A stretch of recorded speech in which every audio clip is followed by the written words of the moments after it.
I'm Haley, 25 years old, and 2 weeks ago, I almost died alone in my apartment while my entire family was celebrating my twin sister's birthday party, a party I wasn't invited to. When the paramedic asked me for my emergency contacts, I laughed. I don't have any. But then he looked at me strangely and said, "Ma'am, your sister is the one who called this in, and she told us something very different." That sentence changed everything, because what Harper told them wasn't just different. It was a lie designed to make sure I'd never wake up to tell my side. Before I take you back to where this all began, please take a moment to like and subscribe, but only if this story truly resonates with you. And drop a comment. Where are you watching from, and what time is it there? Now, let me bring you back 4 weeks earlier, the day my grandmother collapsed. The call came at 2:47 p.m. on a Tuesday. I was shelving books in the children's section at Millbrook Public Library when my phone buzzed. Unknown number. I almost ignored it. "Miss Parsons, this is Mercy General Hospital. Your grandmother, Eleanor Whitmore, was brought in by ambulance. She's had a stroke." The floor tilted beneath me. I don't remember grabbing my coat. I don't remember driving. I just remember running through those sterile white hallways until I found her room. Grandma looked so small in that hospital bed. Tubes everywhere, monitors beeping. Her silver hair spread across the pillow like a halo she'd earned after 78 years of kindness. I pulled a chair close and took her hand. It was cold. I held it anyway. She was the only one who ever held mine. Every Sunday for the past 6 years, I'd driven 40 minutes to her house. We'd make lemon cookies. She'd tell me stories about Grandpa. She'd ask if I was eating enough, sleeping enough, living enough. "You remind me of him," she always said. "You love quietly, Haley, but you love deeply. Don't let anyone tell you that's weakness." My mother never visited. Too busy. Harper never visited. Too important. But I came. Every single week. The doctor appeared in the doorway, young, tired, clipboard in hand. "She's stable for now," he said. "But she's in a coma. We don't know when, or if, she'll wake up." I nodded. Couldn't speak. "Is there family we should contact?" "I'll call them." I sat there alone for 30 minutes before anyone else arrived. 30 minutes of holding her hand, whispering that I was here, that she wasn't alone. I didn't know then that I'd be the one who ended up alone. The click of heels announced my mother before I saw her. Victoria Parsons swept into the room like she owned it. Designer bag. Perfect blowout. Face arranged in what she probably practiced as concerned daughter. Harper trailed behind her, phone in hand, already texting someone. My twin sister. Same face, same birthday, completely different life. Dad followed last. Greg Parsons, quiet as always. He glanced at me, then looked away. "How long have you been here?" Mom didn't hug me. Didn't ask if I was okay. "About 30 minutes. She walked past me to Grandma's bedside, studied the monitors like she understood them. "Has the doctor said anything about her prognosis?" "She's in a coma. They don't know when she'll wake up." Harper finally looked up from her phone. "Oh, you're here? I thought you'd be too sick to come." The words landed like a slap. Delivered with a sweet smile, of course. Harper's specialty. "I'm fine." "Are you, though?" She tilted her head. "You look tired, pale. You should take better care of yourself." Mom cut in before I could respond. "Haley, go get us coffee. We need to talk to the doctor privately." I stood there for a moment, waiting for Dad to say something. He didn't, so I left. But I didn't go far. I stopped just outside the door, pretending to check my phone. Through the gap, I heard Mom's voice, low, urgent. "Has she said anything? About her will?" My blood went cold. Grandma was lying there, possibly dying, and Mom's first concern was money. I walked to the vending machine on shaking legs. I didn't know then, but that question would cost them everything.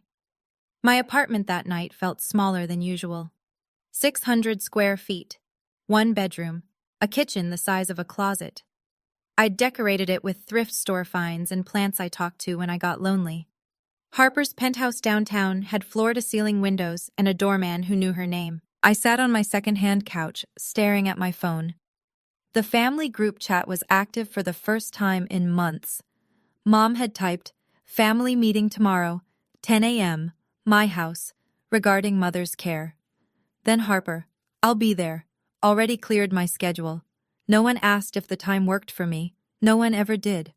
I scrolled up through old messages, months of silence, then occasional photos of Harper's achievements, her promotion, her boyfriend, her weekend trips. I wasn't in any of them. I opened my nightstand drawer, the one with the important things, my passport, my birth certificate, and a letter. The envelope was yellowed, the handwriting shaky. Grandma had given it to me 3 years ago, during one of our Sunday visits. "Keep this safe," she'd said. "Someday when I'm gone, a man named Mr. Bennett will find you. He's my attorney. He'll explain everything." I'd asked what she meant. She just smiled and changed the subject. I never pushed. Maybe I should have. I read the letter again now, searching for clues.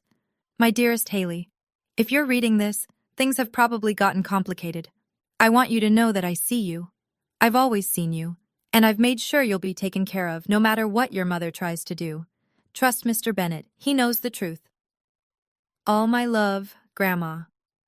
I folded it carefully and put it back. Who was Mr. Bennett, and what truth was Grandma hiding? I arrived at Mom's house at exactly 10 a.m. The living room was already arranged like a courtroom. Mom in the armchair, her throne. Harper on the love seat, legs crossed, coffee in hand. Dad in the corner, invisible as always. I took the only empty seat, a wooden dining chair someone had dragged in. Uncomfortable, probably intentional. "Now that we're all here," Mom began, "we need to discuss Mother's care. The hospital is asking about medical proxy." "I can do it," I said. "I visit her every week. I know her doctors, her medications, her—" "That won't be necessary." Mom's smile didn't reach her eyes. "We've decided Harper will be her medical proxy. She's more stable." Harper nodded like this was obvious. "I have a flexible schedule, and honestly, Haley, you can barely take care of yourself with your allergies." "My allergies have nothing to do with— Remember last Thanksgiving?" Harper's voice dripped with false concern. "You had a reaction and ruined dinner. Everyone had to leave early. I ate something I didn't know contained tree nuts. That wasn't—" "The point is," Mom cut in, "we need someone reliable. It's decided." I looked at Dad. He was studying his shoes. "Fine." The word tasted like ash. "Good." Mom stood, meeting adjourned. "Oh, and Harper's birthday party is next Saturday. We're keeping it small, family only." I waited. Nothing. Harper caught my eye and smirked. Just slightly, just enough. "What about my birthday?" I asked. "It's the same day."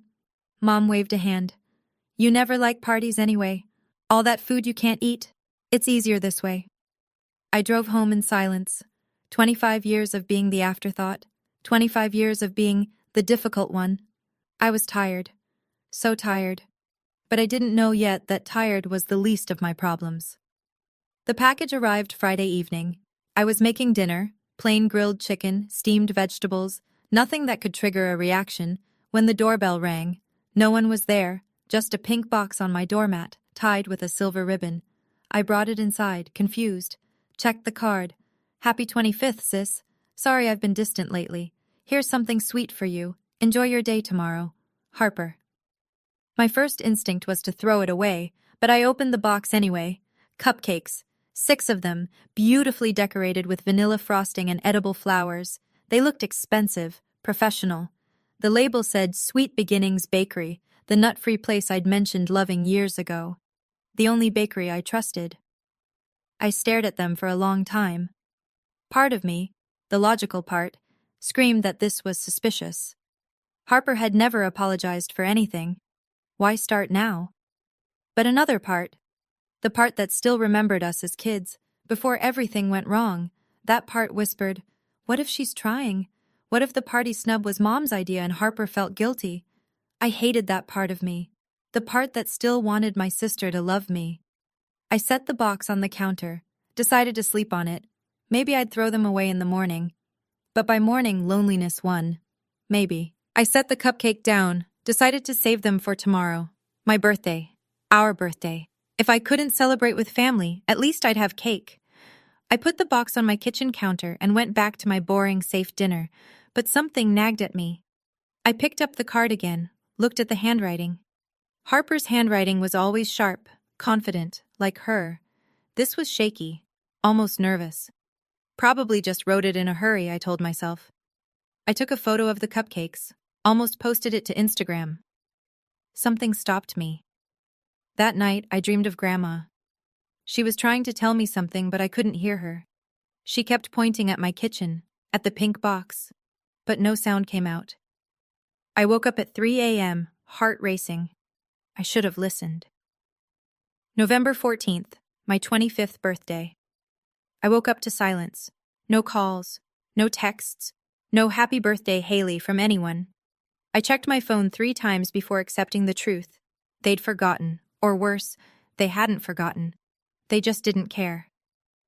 By noon, I gave up waiting. I opened Instagram instead. Mistake. Harper's story was already live. Dozens of slides. A massive backyard tent strung with fairy lights. A 3-tiered cake with Happy 25th Harper in gold lettering. 200 guests, easy. Designer dress. Professional photographer. Mom's post came next. So proud of my beautiful daughter Harper. 25 years of pure blessing. #proud mom. #birthday queen. I scrolled through every photo. I wasn't in any of them. Not even mentioned. The caption said, surrounded by everyone I love. And I, her twin sister, born 7 minutes after her, wasn't there. I sat on my kitchen floor for a while, just breathing, trying not to cry. Then I saw the pink box, the cupcakes. I pulled one out, stuck a single candle in it, lit it with a shaking hand. "Happy birthday to me," I whispered. The flame flickered. I blew it out. No one clapped. No one sang. No one knew. I peeled back the wrapper, took a bite, vanilla, sweet, a hint of something nutty underneath. I stopped chewing. Nutty? I looked at the cupcake. Really looked. The frosting was slightly grainy. The texture was wrong. My throat started to itch. No. I spit out what I could, but it was too late. The familiar tightness was already spreading. My lips tingled. My tongue swelled. Almond flour. The cupcakes were made with almond flour. 10 minutes later, I couldn't breathe. I crawled to my purse. EpiPen. I needed my EpiPen. My hands tore through the bag. Wallet, keys, chapstick, old receipts, empty case. I'd forgotten to refill my prescription. Again. The room was spinning now, my airway closing like a fist. Each breath a battle I was losing. Phone. Where was my phone? I found it on the counter, knocked it to the floor, grabbed it. 3 numbers. That's all I had to dial. 911, what's your emergency? Allergic reaction. My voice was a rasp. Anaphylaxis, can't breathe. Help is on the way, ma'am. Can you tell me your address? I choked out my street. My apartment number. Stay on the line. Is there anyone with you? No. The word barely came out. I'm alone. Emergency contacts? Someone we should call? I laughed. It came out as a wheeze. I don't have any. A pause. Then the operator's voice changed, confused. Ma'am, we actually received a call about you already, just 2 minutes before yours. From a Harper Parsons? The room tilted. What? She said you have a history of exaggerating allergic reactions, that you do this for attention. She told us not to take it too seriously. I couldn't process it, couldn't think. Harper called 911, before I did, to tell them I was faking. How did she know I'd have a reaction tonight? How did she know? The question echoed in my darkening mind as I collapsed onto the kitchen floor. The cupcake lay next to me, half-eaten, innocent-looking. The last thing I heard before blacking out was sirens. They were coming. But Harper had tried to make sure they wouldn't rush. My own sister had tried to let me die. I woke up in the ambulance. Fluorescent lights, oxygen mask, a sharp sting in my thigh where someone had jabbed an EpiPen. There she is. A man's face came into focus. Brown eyes, kind but serious. Name tag, Daniel Mitchell, paramedic. You gave us a scare. I tried to speak. The mask muffled everything. Easy, he said. You're stable now. We're almost at the hospital. I nodded, closed my eyes. But Daniel wasn't done. Miss Parsons, I need to ask you something. His voice dropped lower. Your sister Harper called 911 about 15 minutes before you did. My eyes snapped open. She said you have a history of faking allergic reactions for attention, said we shouldn't take it too seriously, that you're dramatic. I pulled the mask down. That's not true. I know. He held up a medical chart. Your vitals don't lie. Oxygen at 82% when we found you. Throat nearly closed. You were dying for real. I stared at him. I've been doing this job for 8 years, Daniel continued. I know when someone's faking, and I know when someone's trying to cover something up. He was quiet for a moment, then. My younger sister had a similar situation. Different circumstances, but family members who tried to hurt her and make her look crazy. She didn't survive. I didn't know what to say. I couldn't help her in time, he said. But maybe I can help you, if you want. Cover what up? He didn't answer directly, just studied me with those careful eyes. How did your sister know you'd have a reaction tonight? Did you tell her you were eating something? I shook my head slowly. She sent me cupcakes, I whispered. For my birthday. Daniel's expression shifted. Something dark passed behind his eyes. I'm going to ask you a question, and I need you to think carefully. Did your sister know about your almond allergy? I didn't have to think. She's known since we were 7. Daniel said nothing, but his silence said everything. The hospital room was quiet. Too quiet. The kind of silence that presses against your ears and reminds you how alone you really are. I'd been here for 6 hours. No visitors, no calls. My family was probably still at Harper's party, toasting to her health, her success, her everything. Meanwhile, I'd almost died on my kitchen floor. My phone buzzed. Unknown number. I almost ignored it, like I almost ignored the hospital's call about Grandma. Something told me to answer this time. Miss Haley Parsons? A man's voice, professional, measured. Yes? My name is Richard Bennett. I'm your grandmother's attorney. I sat up too fast, winced at the IV tugging my arm. Mr. Bennett? From Grandma's letter? A pause. She told you about me? She gave me a letter 3 years ago, said you'd find me when the time came. The time has come. His voice was gentle but urgent. I heard about your hospitalization through a contact at Mercy General. Your grandmother is there too, I understand. Miss Parsons, we need to talk. Tonight, if possible. I'm not exactly in a position to go anywhere. I'll come to you. I have something. A document your grandmother prepared before her stroke. She asked me to deliver it personally if anything happened to her. He paused. Or to you. My heart hammered. What kind of document? I'd rather explain in person. May I come by in the morning? I agreed. What else could I do? After hanging up, I pulled Grandma's letter from my purse. I always kept it with me, and read it again. Trust Mr. Bennett. He knows the truth. Tomorrow, I'd finally find out what that truth was. But that night, I lay awake, staring at the ceiling, wondering how my own sister could have done this. And more terrifying, what she might do next. I want to pause here for a moment. If you've ever felt invisible in your own family, if you've ever been the one they forgot to invite, the one they talked about instead of talked to, I see you. This story isn't over. The truth is about to come out in a way Harper never expected. If this is resonating with you, hit that subscribe button and let me know in the comments. Have you ever discovered a family secret that changed everything? Now, back to what happened next. Harper arrived at 9 a.m. the next morning. She swept into my room with a bouquet of white lilies. Ironic, since those are funeral flowers, and tears already streaming down her face. Oh my God, Haley! She rushed to my bedside, grabbing my hand. I was so worried. When I heard you had another reaction, I called 911 immediately. Behind her came Mom, Dad, and 2 aunts I barely recognized. The performance had begun. We were so scared, Mom said, dabbing at eyes that weren't wet. Thank God Harper thought to call. Aunt Patricia, Mom's sister, patted Harper's shoulder. You're such a good sister, always looking out for her. I watched them, all of them. The concerned faces, the sympathetic head tilts. Not one of them had texted me on my birthday. She's always been dramatic about her allergies, Mom told the nurse who came to check my vitals. Ever since she was a child. We've tried to help her manage, but it's a medical condition, the nurse said flatly. She nearly died.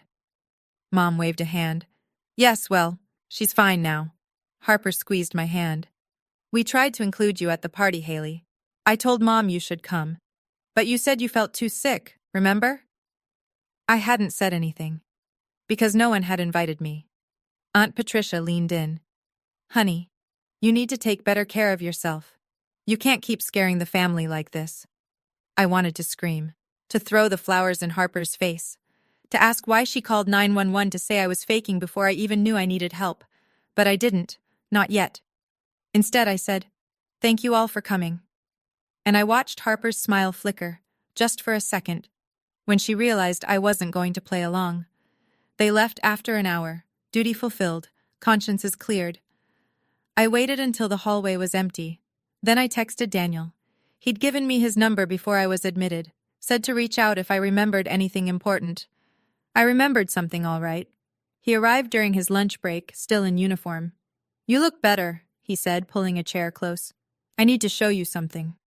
I handed him my phone, the photo I'd taken of the cupcakes before eating them. Sweet Beginnings Bakery, he read from the label. Nice place. My sister orders from there. Do they use almond flour? No, that's their thing. They're a nut-free bakery. My niece has allergies. That's why we go there. My stomach dropped. Then these cupcakes didn't come from Sweet Beginnings. Daniel's expression hardened. He pulled out his own phone, made a call. Hey, Martinez. I need a favor. Can you check if there's still a cupcake box and evidence from last night's call? The Parsons apartment. A pause. He nodded. Bring it to Mercy General, and look at the label carefully. 20 minutes later, Martinez arrived with an evidence bag. Inside was the pink box. Daniel pointed at the corner of the label. See this? The edges are peeling. There's another label underneath. He put on gloves, carefully lifted the top sticker. Beneath it, Harvest Moon Bakery, specialty, almond flour treats. Someone bought these from a bakery that specializes in almond products, Daniel said slowly. Then put a fake label on top, a label from a nut-free bakery. So I wouldn't check. So I wouldn't suspect. Someone wanted me to eat those cupcakes, someone who knew exactly what would happen, and that someone had signed the card with my sister's name. I needed proof, real proof. Daniel had a friend, Marcus, who worked in digital forensics, the kind of guy who recovered deleted files for divorce cases and fraud investigations. There might be something, I told Marcus over the phone. When we were teenagers, Mom set up a family iCloud to monitor us. I got kicked off when I moved out, but I still remember the password. Mom never changes anything. That's not enough for court evidence, Marcus said. We'd need them to hand over the data voluntarily, or get a warrant. What if I still have access? What if I was never technically removed, just forgotten? A pause. If you can log in with your own credentials, and the shared data is still there, that's your data too, legally gray, but admissible if we document the chain of custody properly. I tried the old password. It worked. Mom's arrogance had finally backfired. Marcus said he'd look into it. No promises. 3 days passed. I was discharged from the hospital but didn't go home. I couldn't. Not to that apartment with its memories of cupcakes and near death. Instead, I stayed at a motel off the highway, paid cash, told no one. On day 4, Marcus called. You need to see this. I drove to his office, a cramped room above a dry cleaner's. He turned his laptop toward me, text messages, hundreds of them, between Harper and Mom. I started from a week before my birthday. Harper, the cupcakes are ready, made sure they used almond flour. Mom, good. If she eats them, she'll have a reaction. She never refills her EpiPen on time. My hands went numb. Harper, and if she calls 911, I'll call first. Tell them she's dramatic. They won't rush. Mom, smart. Grandma's can't go to her if she's incapacitated or dead. I couldn't breathe. Marcus was watching me carefully. There's more, timestamps, metadata, everything checks out. This isn't fabricated. I scrolled further. Mom, once Mother's gone, we'll challenge any will that names Haley, with her mental health history. Harper, what mental health history? Mom, the one we'll create, unstable, self-harming, faking illnesses. Who would believe her over us? I kept scrolling, found more. Harper, how will I know when she eats them? Mom. I had a camera installed in her building's hallway last month. Maintenance cover. We'll see when she brings the box inside and when her lights go out. Harper. And then I call 911? Mom. Wait 20 minutes after lights out. She'll have eaten by then. Call before she does. Plant the seed that she's dramatic. They'd been watching me. My own mother had installed a camera to watch me die. One more message caught my eye. Harper. Should I sign the card? Mom. Of course. If she survives, you're the loving sister who sent birthday treats. If she doesn't, you're the grieving twin who tried to reconnect before it was too late. Either way, you win. Harper. Genius. I closed the laptop. They calculated my death like a budget spreadsheet. Mr. Bennett's office was nothing like I expected. No mahogany, no leather chairs. Just a modest space above a bookstore, cluttered with files and smelling faintly of coffee. He was in his 60s. Silver hair, kind eyes, a handshake that felt like a promise. Your grandmother spoke about you often, he said, gesturing for me to sit. She was so proud of you. I almost lost it right there. He slid a manila envelope across the desk, thick, official, my name written in Grandma's shaky handwriting. She prepared this 2 years ago, he explained, after Thanksgiving 2023. She called me the next morning, insisted I come immediately. What happened at Thanksgiving? Mr. Bennett hesitated. She overheard something, a conversation between your mother and sister. It disturbed her deeply. I opened the envelope with trembling hands. Inside, a legal document. Last will and testament of Eleanor Grace Whitmore. I scanned the pages, legal language, formal clauses, and then, I hereby leave my primary residence at 47 Maple Drive, valued at approximately $1.2 million, to my granddaughter, Haley Ann Parsons. I further leave my savings account, containing approximately $300,000, to Haley Ann Parsons. I looked up. This can't be right. It's right. Mr. Bennett's voice was firm. Your grandmother changed her will after that Thanksgiving. She told me she'd heard your mother say, and I quote, "Once I'm gone, we'll make sure Haley doesn't get a penny. She's weak. She won't fight." My vision blurred with tears. There was a letter tucked behind the will. I recognized Grandma's handwriting. My dearest Haley, I'm sorry I couldn't protect you more, but this is my way of making sure you have a future, no matter what they do. You are loved. Never forget that. She knew. She'd always known. Mr. Bennett refilled his coffee, offered me some. I couldn't hold a cup without shaking. We can handle this quietly, he said. File the will, transfer the assets, let the legal system run its course. You never have to see them again. I thought about it, really thought about it, the quiet option, the safe option. Walk away with Grandma's house and money and pretend my mother and sister didn't try to kill me. But then what? They'd still have their story. Poor dramatic Haley, always exaggerating. They'd tell the aunts, the uncles, the cousins. They'd reshape history until I was the villain. And worse, they'd never answer for it. No, I said. Mr. Bennett raised an eyebrow. They need to answer for what they did. Not just to me, to everyone they lied to. He studied me for a long moment, then nodded slowly. What do you have in mind? A family meeting. At the hospital. In Grandma's room. She's still in a coma. Not exactly. I pulled out my phone, showed him the text from Grandma's neurologist that morning. Dr. Patel says her brain activity has increased significantly over the past 3 days. She's responding to voices, squeezing hands when asked. He thinks she might be in what they call a minimally conscious state, aware but unable to respond fully. That's remarkable progress. He said strong emotional stimulation sometimes helps patients emerge, family gatherings, familiar voices. I met his eyes. I want her to hear the truth, even if she can't respond. And if there's any chance she wakes up during this, I want her to see who her real family is. I leaned forward. I want her to know the truth was told, even if she can't respond. And I want everyone to witness it. Mr. Bennett considered this. It would need to be handled carefully. Legally, medically. Can you arrange it? I can. That evening I called Harper. There's a family meeting at the hospital tomorrow, I said. Mr. Bennett will be there. It's about Grandma's will. Silence on the line. 1 second, too, then. Fine, I'll be there. She tried to sound casual, but I heard the tremor underneath. She didn't know what I had. She didn't know what was coming. Good. Grandma's hospital room had never felt so small. 12 people crammed inside, 3 aunts, 2 uncles, 5 cousins. Dad in the corner, silent as always. And in the center, Mom and Harper, dressed in black like they were already at a funeral. Grandma lay still in her bed. Monitors beeped their steady rhythm, but faster than before, I noticed. The nurse had told me her vitals had been elevated all morning, like she knew something was happening.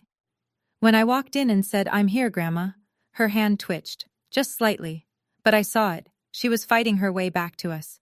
I took my position by the window, invisible, as usual. That was fine. I wouldn't be invisible for long.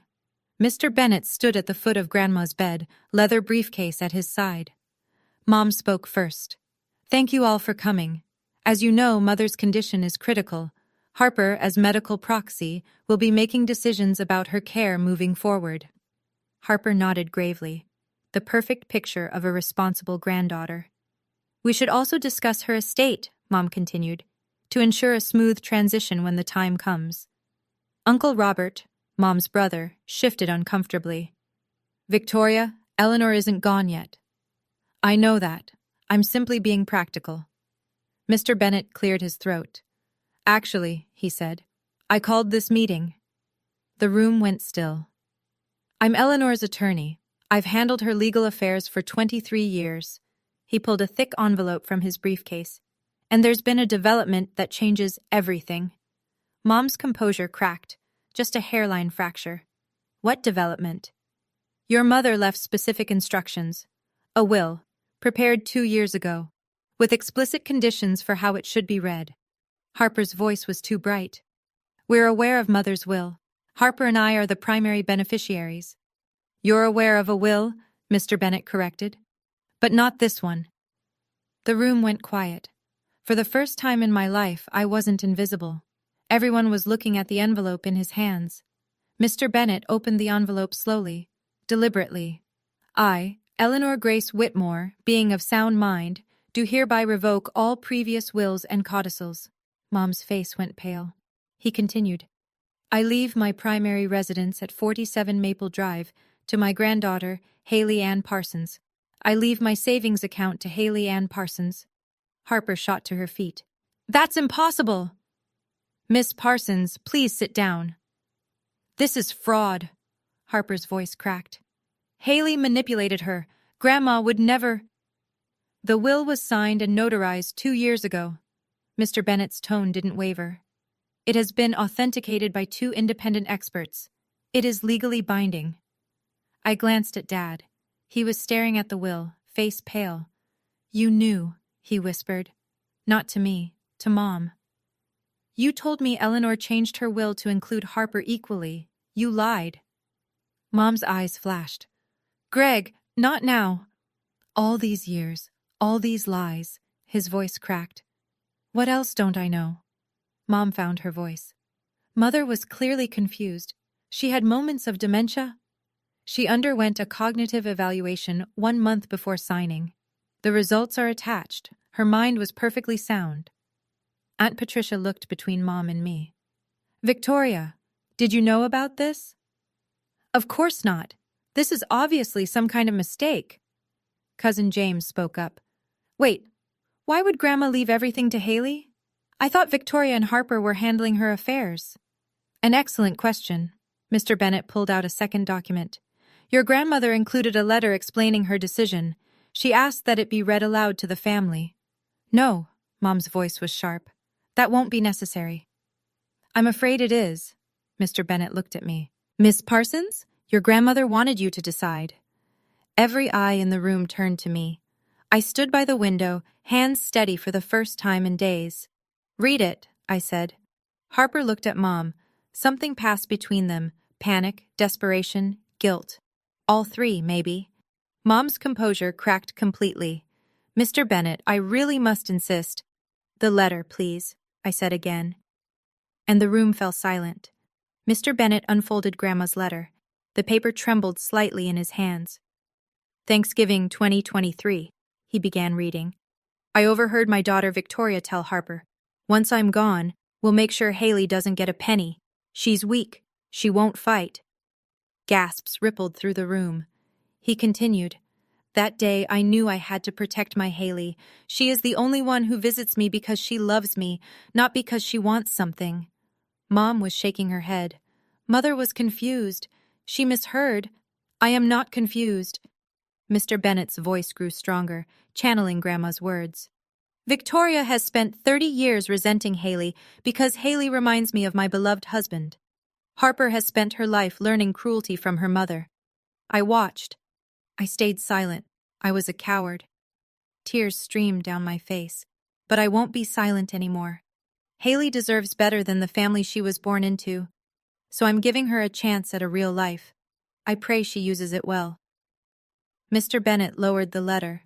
Uncle Robert turned to Mom. "Victoria, is this true?" "Of course not. Mother was senile."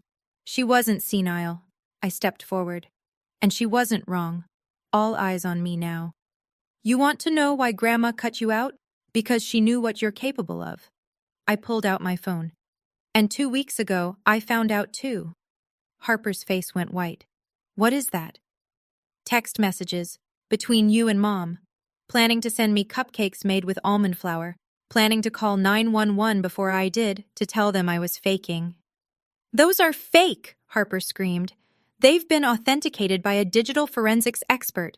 Timestamps, metadata, everything." Aunt Patricia's hand flew to her mouth. "You tried to kill your own sister?" The room erupted. This is the moment everything changes. The texts are out, the family knows, and Harper and Victoria have nowhere left to hide. If you're still with me, if this story has you on the edge of your seat, drop a comment and tell me, do you think they deserve what's coming? And don't forget to hit that like button so more people can see this. Now, let's see how the family reacts. I read the texts out loud. Every word. "The cupcakes are ready. Made sure they used almond flour. If she eats them, she'll have a reaction. She never refills her EpiPen on time. And if she calls 911, I'll call first. Tell them she's dramatic. They won't rush." The room was chaos. Cousins whispering, aunts crying. Uncle Robert had his hand over his mouth like he might be sick. Harper tried one last time. "Those messages are fake. She edited them." I stayed calm. "The messages are backed up on the family iCloud. Mr. Bennet has verified them with a certified forensics expert. The timestamps match. The metadata is intact. The chain of custody is documented." "She's lying." "I'm not asking you to believe me." I looked around the room, at every shocked face. "I'm asking you to believe the evidence." Mom hadn't moved, hadn't spoken since the texts were read.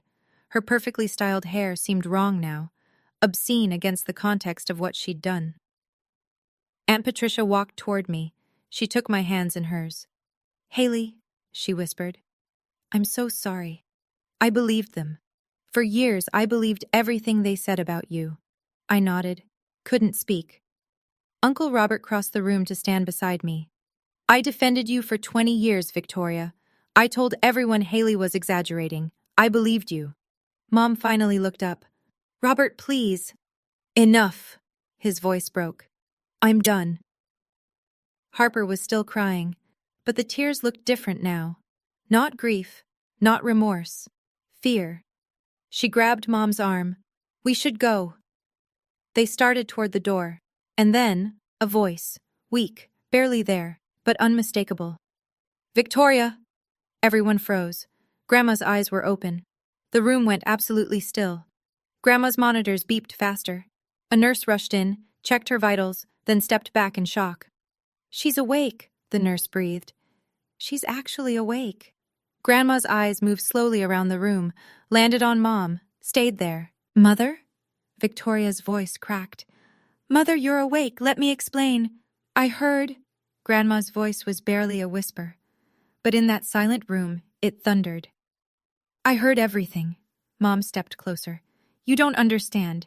Haley has been manipulating you for years. She's not who you think." "Stop." One word. Grandma said one word, and Victoria froze mid-step. "I protected you your whole life." Grandma's chest rose and fell with effort. "I excused your jealousy. Your cruelty. I told myself you'd grow out of it. Mom, but trying to hurt my Haley? Grandma closed her eyes for a moment.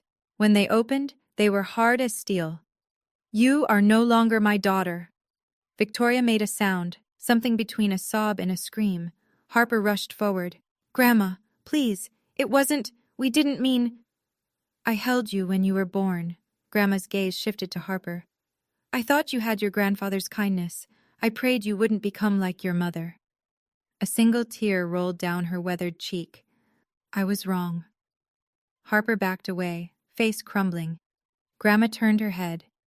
Found me. Come here, sweetheart.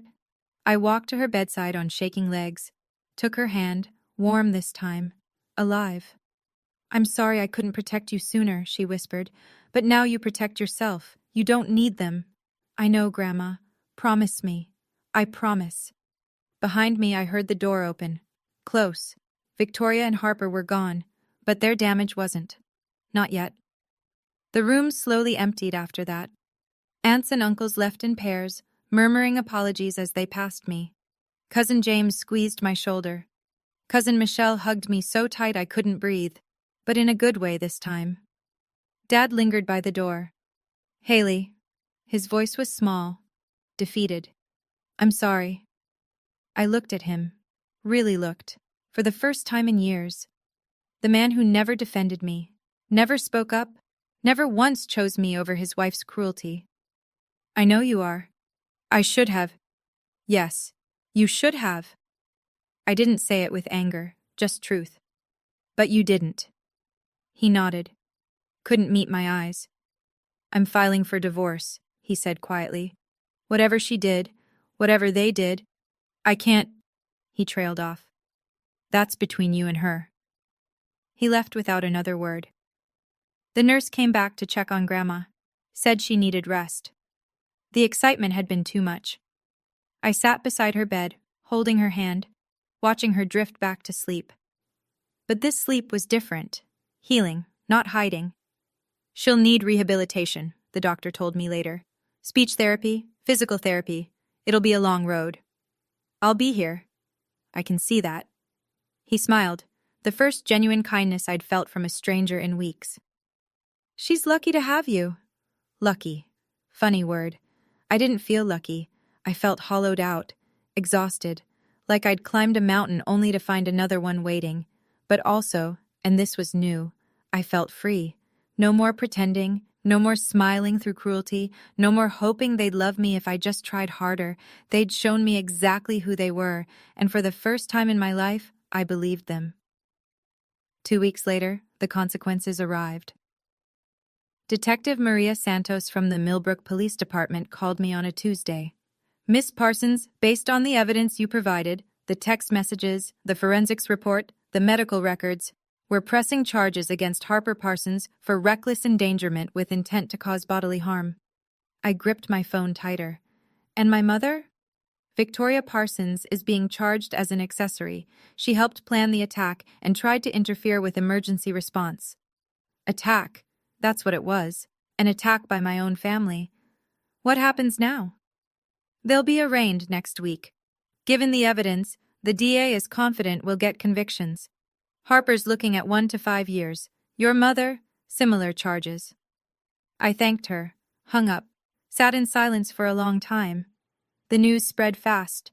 Harper's company, a prestigious marketing firm downtown, saw the story on the local news. She was terminated within 48 hours. The official reason was conduct unbecoming of a company representative. The real reason was nobody wanted a murderer in training managing their brand. Victoria's country club friends stopped calling. The charity boards she sat on quietly removed her name. Invitations dried up. Lunch dates were canceled with vague excuses. And Dad, quiet, passive Dad, filed for divorce. He moved into a hotel, then an apartment. Then slowly he started calling me. I don't expect forgiveness, he said during one call. I know I failed you. You did. I just want you to know, I see it now, what they did, what I let them do. Seeing isn't the same as stopping. No, his voice cracked. It isn't. I didn't say I forgave him. I wasn't sure I ever would. But I didn't hang up either. Progress, I guess. slow and uncertain, like everything else. The first time I walked into Grandma's house as its owner, I cried. Not sad tears, not angry tears, something else entirely, relief maybe, or disbelief. The house at 47 Maple Drive was a Victorian revival, white siding, blue shutters, a wraparound porch where Grandma used to drink sweet tea and watch the sunset. I'd spent every summer here as a kid, back when Mom tolerated me, before Harper became her golden child and I became the ghost. I walked through each room slowly. The kitchen still smelled like lemon cookies. The living room still had Grandpa's chair by the window, untouched since he died 15 years ago. Upstairs in Grandma's bedroom, I found a shoebox in the closet. Inside, every drawing I'd ever made her, every poem I'd written, every birthday card since I was 5. She'd kept everything. I sat on her bed and sobbed until I couldn't breathe. Daniel came by that evening. We'd been talking more since the hospital. He'd become something I didn't expect, a friend, maybe more eventually, but no rush. "How does it feel?" he asked. "Having a place of your own?" I looked around the porch at the swing where Grandma and I had spent countless hours. "Like I finally belong somewhere." He smiled. Didn't say anything else. Didn't need to. Later that night, I hung a photo on the living room wall. Grandma and me at her 75th birthday party, the only photo where we're both laughing. I traced her face with my finger.